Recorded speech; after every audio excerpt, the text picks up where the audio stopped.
guys, and welcome back to Stormy Draws. I'm Stormy, and I don't know if you've heard, but I draw sometimes. I bet you guys didn't expect you'd see me so soon. I did say that I was probably gonna hibernate for a long time last video. But you know, the response from the last video was so nice. You guys are just the sweetest peas ever, and I love you all. And because of that, I was like, you know what? I am so down to make another video. Dark Souls. You know it, I love it. It's a game about a sad world on the brink of destruction, and a bunch of people clamoring for that power to end it all or keep the shit cycle going. But you know what I think the game could use more of? Hot people to date. I decided to turn the bosses of Dark Souls 1 into dateable humans. This would be set in an alternate universe where the story takes place in a college setting, and all the bosses are either students or staff. That way I could have fun not only remaking these characters, but the world lore as well. It makes my brain feel good. So in typical Stormy fashion, I want to set down some ground rules and manage your expectations on what this video is gonna be. Cause no, I am not actually making a dating sim, I'm just drawing hot, humanized versions of Dark Souls bosses. And this is probably going to be a multiple part series, or at least I'm hoping it is. Whenever I have the motivation, I can always come back to it. But I wanted to start out with some of the lesser enemies. We're hopefully going in order of boss fight until we get into what I'll call the family groups, where characters who are related to each other, we're kind of just going to bunch them up in a single episode just to make sure their lore is easier to digest. With that out of the way, I want to get some basic world lore out of the way, because yes, there is some university lore. To be fair, it's not that extreme, but it's gonna get weirder as it goes on. So bear with me for a second. Our story takes place in the University of the First Flame, or the Kiln, as it's kind of called as a nickname. It's a private college that's pretty hard to get into unless you personally know somebody or have connections to the school, or if you have money, or maybe they just scout you out personally. The school is run by Headmaster Gwyn. I decided to make the other bosses that get a piece of his Lord Soul or Lord Vessel, I decided to make them kind of his lackeys in a way. There are other people who are pretty close to Gwyn and employed at the school, so some of them are teachers, nurses, they're just other important parts of staff. And they're all kind of just concerned with keeping this school afloat, basically profiting off of it. I think that's where we're going with it. Again, the lore is not that deep, the lore is not that expansive. I just need to make sure that, hey, the school's a little bit corrupt. The farther we go into the characters, the more corrupt and gross they get. These beginning characters are going to be kind of personal interpretations because there is little to no lore for a lot of them. They're mostly just hey, I'm a guy who blocks a doorway. And I kind of have to interpret that as an entire character motive and personality. So the first set of bosses are going to be pretty oh, this is fun and happy and cheery, but the deeper we go, I'm gonna get into the cannibalism and the cults and the murdering. But this is a happy episode. We're in a happy place. It's the calm before the storm. There is nothing sinister going on here. It is just a school. It's just a school, baby. We love learning. So the first character I wanted to get into was the Asylum Demon. He was actually the first character I had a concept for, and he was also the character that kind of drove me to make this video, because I really like the idea that he's a hall monitor in a college setting. He is something. He is something, alright. The Asylum Demon is located in the first area of the game, the Undead Asylum, and is the first boss you must face on your harrowing journey. His job is to test the undead's strength and make sure only the strongest can pass. Some notable features of our bachelor are his thick thighs, round stomach, and his fat ass. Of course, there's also his face, which I like to call the gum situation. I'm sure he's looking forward to his new look. So for his design, I was super excited to draw a fat body type because I fucking love drawing fat women or just chubby women. I love it so much. I love women, they're beautiful. So I was super excited about testing out his body type because, frankly, I don't draw enough men, and I was like, ooh, this is gonna be a fun time, a fun experiment. A fun learning lesson, if you will. Since the Asylum Demon in canon is, pretty chunky, I was like, cool, this guy needs the stomach, he needs the thick thighs, he needs that, double chin. He looks great, I love him. I'm really happy with what I did with his face. The Asylum Demon doesn't have really, like, an upper lip. It kind of just looks like how you would draw a cat face, like the little, like the 3. And because of that, he doesn't have a nose. So I decided that I would turn this character's nose up a little bit, trying to give that, like, triangle shape that you can kind of see in the Asylum Demon's face. And to deal with the Asylum Demon's, like, whole gum situation where his entire top gum is just there, I was like, hey, why don't I give this guy, like, a cleft lip? I thought it would be a nice little reference. And his hair gave me the most trouble. The crown of Asylum Demon's head, I think that's what you would call it, has such an interesting shape. If I were to translate it to hair straight up, it would be a lot of hair on the sides and a big bald spot in the middle. And I was like, no, this is not good. This is not what I want for this guy. I decided to just give him, like, really messy hair. He has 2 little pieces of hair that fall down on his face. They're kind of resembling the horns on the Asylum Demon's forehead. And the rest of the hair is just sticking up to vaguely give the resemblance of the fins. I think he's very cute. He has such a cute face. I am so happy with him. I wanted to give him, like, an old school uniform, despite the fact that school uniforms have not been a thing in this college for ages. But he wears the suit anyway just to kind of look like an authority figure, but nobody is buying it. And he's wearing this little vest underneath that resembles the pattern of the Asylum Demon's stomach. I also decided to give him a little pin that's shaped like a wing, because he has wings, and I didn't think that putting this big wing design on the back of his jacket really made sense, since again, he's trying to look kind of professional. And I want to talk about the shoes, because I found a cheat code for myself, where all I had to do was just add a little bit of, like, a claw motif, because most of these characters have claws. Is it cheating to do it for every character? Probably. But I think it looks good, and I'm gonna stick with it, and you can't tell me what to do, because I am the king of my own kingdom. I gave him this, like, happy, like, go-get-him pose, because he is just, like, he's on it, man. He is on it. He is obnoxious. I also decided to make him extremely dramatic. He loves making dramatic entrances and, like, pointing his finger at people and talking with just a booming voice to get everybody's attention. I really wanted to reference the boss's iconic butt slam move, so I do have it in canon that he has once broken his tailbone by jumping down a flight of stairs and landing square on his ass, and he was out for a couple weeks because of this, and the entire campus was so fucking happy to finally get rid of this guy.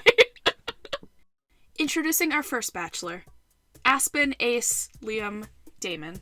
He is the youngest of 3 siblings. His oldest brother is the Fire Sage Demon, and his middle sister is the Stray Demon. But yeah, he comes from a family of 3, and his siblings are, like, way more successful than he is. They're extremely smart, they're prodigies in their fields, but the Asylum Demon doesn't really have anything like that. He's just kind of a normal person, and because of that, he kind of feels left out, and the only reason he's in this school to begin with is because of nepotism, so I think he's undecided in terms of major. He doesn't really know what he wants to do with his life. He's still figuring himself out, so he's kind of doing this whole hall monitor thing to basically prove himself, and to prove that he has use and that he has value as a person and that he can offer the school something. He's just a goofy little guy who has no friends and is just really lonely, and that's kind of my pitch for why you should date him as well. Like, this man, he needs friends. He needs friends so bad. Our next bachelor is the baddie of the burg, the Taurus Demon. Our bachelor here is found at the end of the Undead Burg, where you must face him in combat upon a thin wall. Sadly, he has no lore, but he does have a fun physique. This guy is built like my favorite animal, the cow. Very beefy. He's got these gigantic horns and skull-like face. I originally kind of wanted him to be like a jock bully archetype, because I decided to make him a football player in this AU, but as I started drawing him, more specifically his face, I was like, oh my god, this guy is such a cutie. He seems like such a sweetheart. So I shifted from bully to just being a wholesome guy. He's kind of just a teddy bear of a man. So I started out with this lax pose, and I ended up not liking it even a little bit, but it did help to shape his personality a bit. He's just kind of chill and laid back, very friendly, very humble as well. He's the star quarterback of the First Flame Suns. Yes, that's their name, they're the Suns. I still wanted to make references to old characters. So our favorite boy, Solaire, is in this school. He is not dateable, but he is a cheerleader for this team, I would like you to know. So I want to talk about the Taurus Demon's face real quick, because it ended up being my favorite part of his entire design. I am somebody who constantly fears of same face syndrome. This project has really given me a chance to study other face shapes and kind of branch out in that regard, which is a goddamn blessing. Thank you, Jesus. Thank you, Jesus. So I just wanted to say that Taurus Demon here has maybe the best face I've ever drawn ever. I think he is so handsome. It was so fun getting to translate the Taurus Demon's head shape and his cheekbones and everything into a human face. Who knew there was a handsome man hidden under that face? Probably the monster fuckers, honestly. You guys probably already knew this. I wasn't sure if I wanted to have his horns kind of portrayed through a shaved bit of the head or what, and I ended up finding these really cool pictures of people who have their hair braided to look like ram horns. And I was like, yes, this is exactly what this guy needs. This is exactly what I wanted. So I gave him this cute little tied back braid, and the ram horn part of it kind of curls up through the front under his ear. So I ended up scrapping the entire first sketch because it just wasn't looking good. I didn't like the outfit, or really the pose. I wanted him to be more open and friendly and inviting, and I wasn't a fan of the Letterman jacket and shorts combo. I started with shorts to kind of make him look more sporty, and also because I was like, you know what? The Taurus Demon is like hairy. I'll just like give him really hairy legs. It'll be fine. But I just did not like how it looked. He needs beautiful clothing to match his beautiful face. So I gave him this puffy jacket, and it doesn't match exactly with any patterning on the Taurus Demon, but I wasn't gonna just show this guy's abs. I didn't want to draw him shirtless. So my compromise was that I think the puffy jacket could kind of be a callback to the abs. I rolled up his sleeves to show off his forearms, since the boss actually has almost a scaly skin pattern up his forearms. So I was like, yeah, show some skin, show those forearms, fuck yeah. And I decided to give him pants instead of shorts. The Taurus Demon's legs are very much just brown, and instead of breaking it up with a short color and a skin color, I was just like, you know what, whole block of one color, it's just gonna be brown. I did decide to like cut his jeans up a little bit, mostly just to show off a little bit of leg hair, a little tasteful leg hair. So saucy. And once again, the shoe hack comes in a clutch. You'll love to see the claw design on the shoes. You'll love to see it. For a little extra callback, I decided to make the soles of the shoes very ridge-like. I wanted to make it look like his axe. I don't know if anybody would notice this without me calling it out, but I was like, you know what? I'll make the reference. It's fine. Does it look exact? No. Is that okay? Yeah. It's okay. We're just here to draw. We're just here to have fun and create some handsome little lads and ladies eventually. Introducing Torin Demont. I decided that this character would be an only child, and their situation is kind of reversed from Ace's situation, where instead of getting no attention from his family and kind of just being like the one left out, because the Taurus Demon here is an only child, his family is very well-intentioned, but they're kind of just like on him too much. I think they just kind of overwhelm him with their expectations, and he's just kind of burnt out. He's wanted to be a football star his entire life. He loves being active, he loves playing sports. But besides that, I feel like he doesn't really have anything else. And I feel like he's starting to just realize that as the story picks up that, like, hey, football isn't a forever thing, especially since it's such a dangerous sport. So he should probably start thinking about the future a little bit more than just his dream. But that's hard for him, because football's like all he's ever loved. It's all he's ever really had. He's just a really big sweetheart who's coming to terms with how life is, and he just doesn't want to, like, disappoint anybody. And he's just tired. He's so relatable. I love him. I say that too much. I say that I love my characters too much, but it's true. But yeah, there he is. I will say it now, Ace is kind of my favorite personality-wise. I think he's just a goofy goober. But Torin is the sexiest character I made.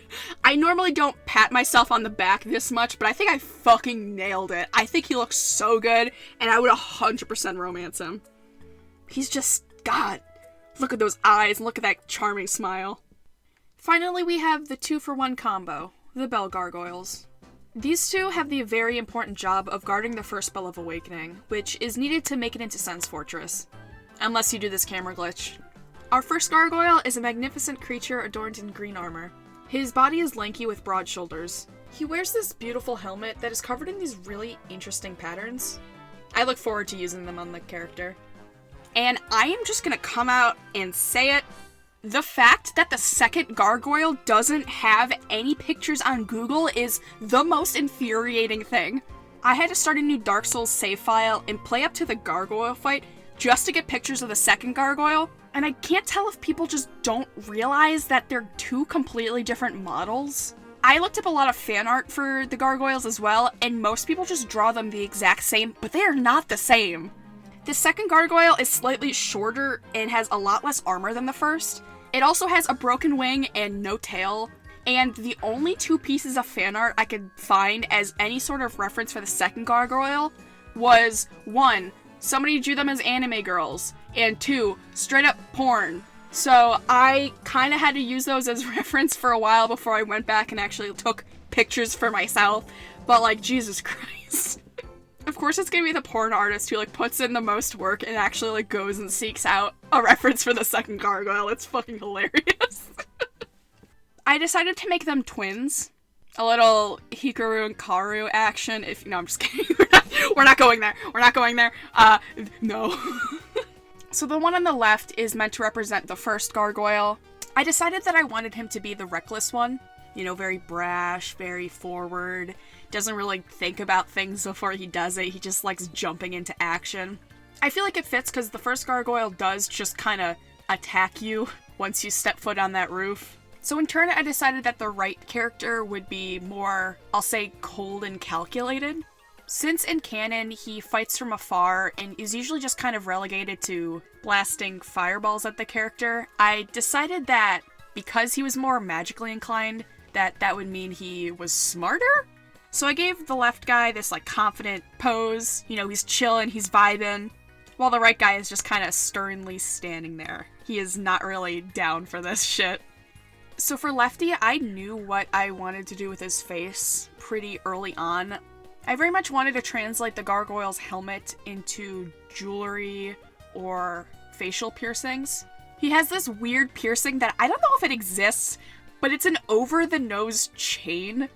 I decided to give him a more sporty look since I pictured him as somebody who's outdoors all the time and just really likes being active.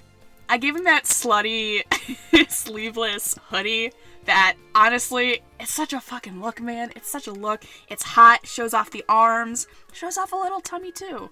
Also, for the hoodie strings, I decided to just put little axes there, you know, as a reference to the boss's weapon. It doesn't make any sense, but the fun thing about being an artist is I can just make up shit. So we're keeping the axes. I think it's cute.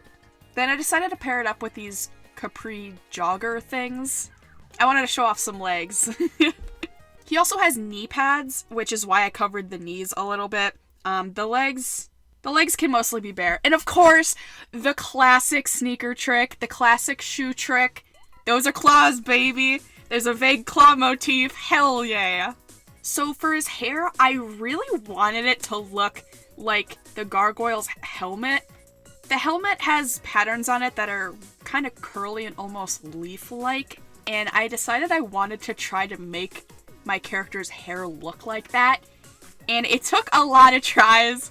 To get there, but I think I ended up finding something that worked. So he's got this shaved head mohawk look. It goes with the piercings. It goes with this punk attitude. I also give him some sick eyeliner just because I like it. I wanted him to look a little pretty. The guy on the right was a little bit rough to design because he's just kind of boring. He's cold and calculated. He's somebody who watches from a distance. He's very put together, and I think he would want his appearance to match his professional nature. So obviously I've got to give him a button down and some slacks, some nice shoes. I decided to untuck part of his shirt for a little extra visual flair. And I think that part of him would be like, you know what, this is a little bit fashionable. Since the second gargoyle still has that armor ridge over his nose, I wanted to portray that as glasses on this character. That's why a lot of their facial features, you know, their eyebrows, their eyes, are square in shape. I tried to make it match the gargoyle's helmets, because they're very squared off. They have, like, squared slits where, like, the eyes would look out. It's a nod. So here's where we get into some interesting stuff. Since the second gargoyle is missing a wing, I wanted to portray that in the character in some sort of way. And my first idea was to have both of them have tattoos on the back. So left would have a full set of wings, and then right would have, you know, half a set of wings. I wanted to have it portrayed in something bigger and noticeable. And so I equated the act of flying to the act of walking. So I gave the guy on the right a prosthetic leg. Originally I was going to keep him bald because the second gargoyle doesn't really have much going on in terms of helmet. But when I looked closer, he does have kind of half a helmet. And since I gave the first guy hair to match the helmet, I decided to do the same with the second. But instead of it being, all over the place, kind of wild and crazy, I parted it to the side, the same side that the gargoyle has the helmet on. I gave Lefty some tattoos on the arms to represent the shoulder armor that the gargoyle has. The first gargoyle in canon has some armor that trails down his spine and on the back of his hips a little bit. So I also gave Lefty a tattoo to show that off a little bit. Obviously from this angle you can't see the full thing, but it is just going up his spine. I don't think Righty has any tattoos because he's a little bit too clean for that, but I did give him a piercing to represent part of the helmet once more. Introducing Gregory Soul Belfry and Garrett Luna Belfry.